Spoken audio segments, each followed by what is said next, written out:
इसके अंदर भी बेयरिंग लगता है क्या? ये बहन करंट का अलग कंप्रेसर है हमारे जो ऐसा होगा।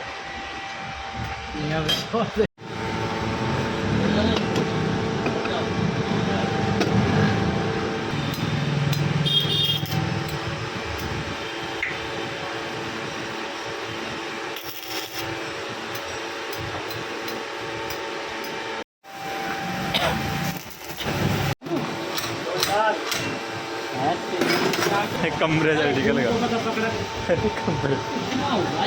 मैंने टाइट पकड़ के नहीं रखा है।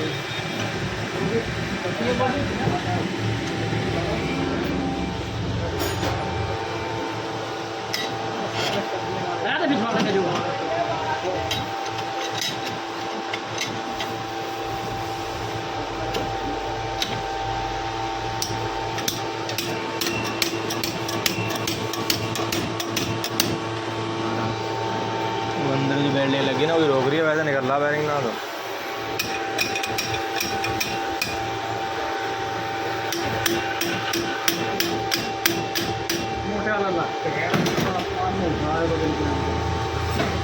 तो जने ना दी हो जावे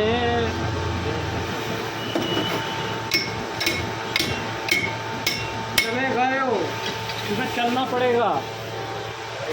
बैरिंग का नंबर देख लो क्या है।